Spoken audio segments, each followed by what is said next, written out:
Hello दोस्तों, नमस्कार। RG Hindi कहानी में आपका बहुत बहुत स्वागत है। दोस्तों, कहानी का पूरा आनंद लेने के लिए वीडियो को लास्ट तक देखें। अगर कहानी पसंद आए तो चैनल को जरूर सब्सक्राइब करें और वीडियो को लाइक करें। तो दोस्तों चलिए शुरू करते हैं। हल्की गुनगुनी जाड़े की धूप में तख्त पर बैठे बैठे चारों ओर नजर घुमाई। आज कितने दिनों बाद वे इस घर की चार दीवारी के भीतर आई थी। यह बदला हुआ माहौल उनके मन को सुकून दे रहा था। जानती थी रात को वापस जाना है अपने घर। आशा देवी ने एक लंबी सांस ली। पिछले कुछ महीनों में कितना कुछ बदल गया है। आंखें बंद करके अतीत में विचरण करने लगी। राम राम भौजी, क्या बैठे बैठे ही सो रही हो? पड़ोसिन मीरा की बुलंद आवाज से चौंक कर आशा ने आंखें खोल दी। अरे मीरा, आओ आओ। मुस्कान बिखेरते हुए आशा ने पड़ोसिन का स्वागत किया। पास रखी कुर्सी पर आसन जमाते हुए मीरा बोली, आज तो आपको देखकर बहुत अच्छा लग रहा है। उस समय तो आपको देखकर कलेजा मुंह को आता था। हाँ, अब मैं बहुत ठीक हूँ। ममता ने मेरी बहुत सेवा की है। ममता ने? छोड़ो भाभी, तुम भी कैसी बात कर रही हो? ओ मेम, और सेवा?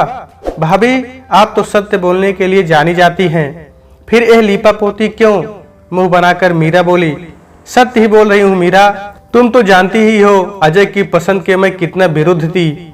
मैं तो सदा ही अपनी राय बेबाक ढंग से रखती आई हूँ। हाँ, पर तुम्हारा विरोध कहाँ काम आया था? अजय ने शादी तो अपनी पसंद की इंजीनियर लड़की से ही की थी। मीरा, बिल्कुल सही कह रही हो तुम।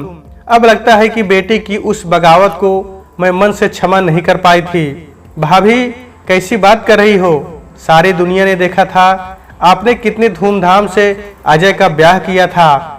कितना तो खूबसूरत जड़ाऊ सेट मुंह दिखाई में अपनी बहू को दिया था आपने। अतीत में डूबते हुए आशा बोली, और खूब तारीफ बटोरी थी मोहल्ले में और परिवार में।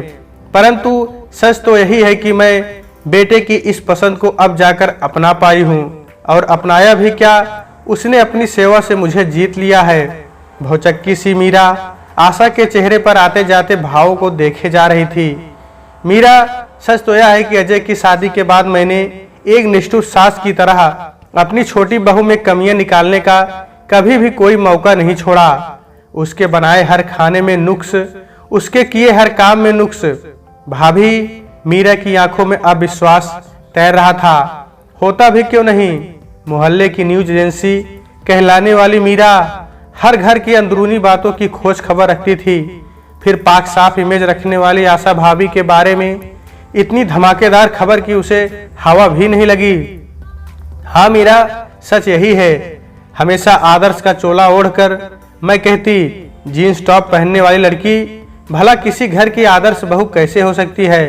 परंतु मीरा, हकीकत यह है कि वो बेचारी तो मेरी अच्छी बहू बनने की पुरजोर कोशिश करती रही और मैं ही आदर्श सास नहीं बन सकी।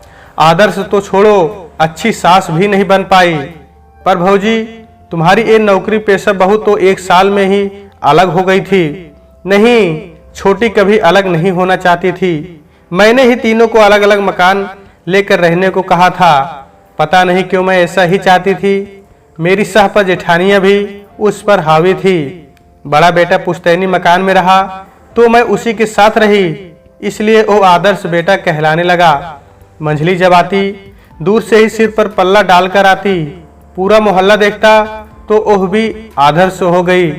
छोटी कभी पति के साथ कार से आती, कभी खुद कार चलाकर आती, कभी सूट पहनती तो कभी जीन्स टॉप। तो उसके जाने के बाद हमेशा मोहल्ले में खुसर पुसर होती, जिसे मैंने कभी रोकने की कोशिश नहीं की। भाभी, तुम्हारी बड़ी बहू तो उस हादसे के बाद तुम्हारी सेवा न कर पाने के कारण बहुत दुखी रहती है। जब तब रोती है। कोई मोहल्ले वाला उसके पास आ जाता तो वो बेचारी रोती ही रहती।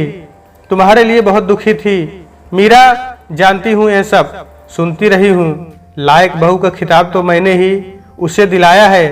अब वो उसे बनाए रखना चाहती है और तरीके भी उसे आते हैं। हाय हाय भाभी, आज तो आप कैसी बातें कर रही हैं। मीरा ने और कुरेदा। मीरा, मेरी तीनों ही बहुएं ठीक हैं, लेकिन इनमें जिसे मैं खोटा सिक्का समझ रही थी वही ममता सबसे अच्छी है। वक्त पड़ने पर वही हीरा निकली। इस हादसे में तुम तो जानती ही हो, मेरे दोनों पैर टूट गए थे। मैं पूरी तरह से अपने बच्चों पर आश्रित हो गई थी। और इस कठिन घड़ी में सबकी असलियत सामने आ गई। मीरा अब सब जान लेना चाहती थी, सो बोली, कैसे भाभी, क्या बड़ी दोनों बहुओं ने आपकी सेवा करने से मना कर दिया? नहीं मीरा, मना तो नहीं किया, परंतु उनके पास मेरी सेवा न कर पाने के अपने अपने कारण थे, मजबूरियां थी। मतलब? माथे पर सिलोटों के साथ मीरा ने पूछा।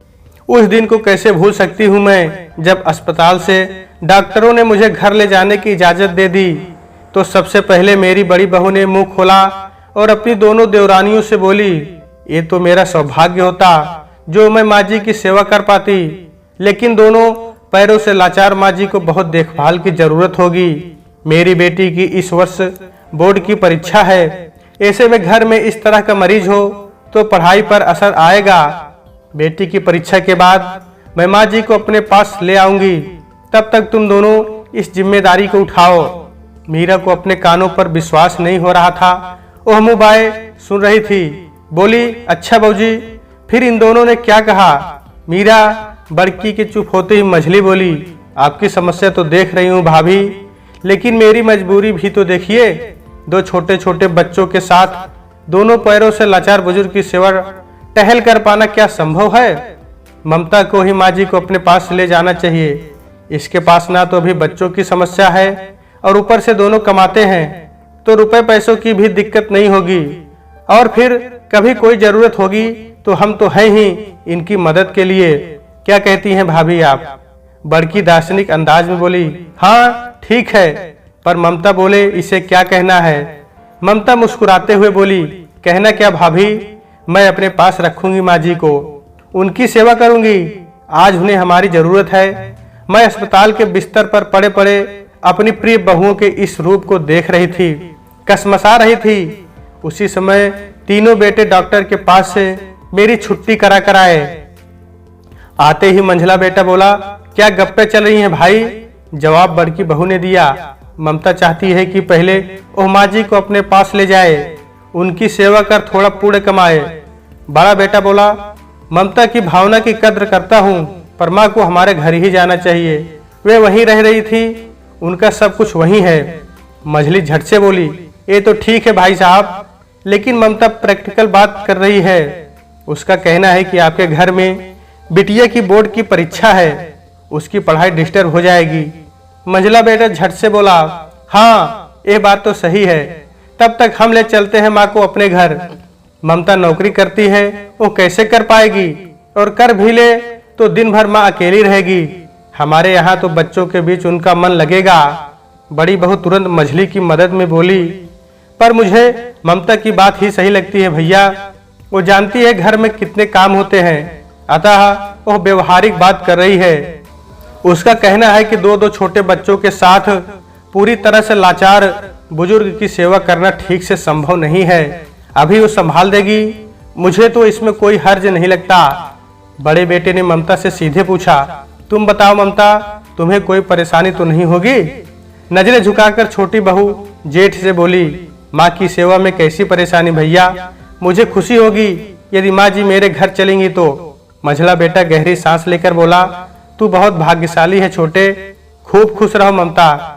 किसी ने मुझसे कुछ नहीं पूछा कि मैं कहाँ जाना चाहती हूँ, बस अस्पताल से सीधे मुझे ममता के घर ले आए। मैं बहुत असहज थी, मेरी अंतरात्मा जानती थी कि मेरा व्यवहार इस बहू के साथ बहुत ही बुरा था और अब भी उसी पर आश्रित थी। सब रात तक रहे, खाना पीना खाया और अपने अपने घर चले गए। मैं अपनी दुश्चिंता और उलझनों के साथ नींद के आगोश में समा गई। अगली सुबह मेरी अपेक्षाओं के विपरीत मेरे जीवन में शीतल बयार लेकर आई। ममता ने ऑफिस से छुट्टी ले ली थी। वह दौड़ दौड़ कर मेरे सारे काम कर रही थी। मुझे मंजन कराना, तेल लगाना, नहलाना, कपड़े पहनाना, चोटी बनाना जैसे अनेक काम वह बिना सिकन के खुशी खुशी कर रही थी। मैं सोच रही थी, यह बहू कहाँ से अवगुणों वाली है। मेरी गुणों और संस्कारों वाली बहुओं ने तो सास रूपी इस मुसीबत को बेचारी के सिर पर मर दिया था, परंतु थोपी हुई इस मुसीबत को उसने गले लगा लिया था। एक सप्ताह से कुछ बीत गया, पता भी नहीं चला। उसकी छुट्टियां समाप्त हो गई। उसने मेरी देखभाल के लिए एक लड़की रख ली ताकि जब वो ऑफिस जाए तब मैं अकेली न रहूं।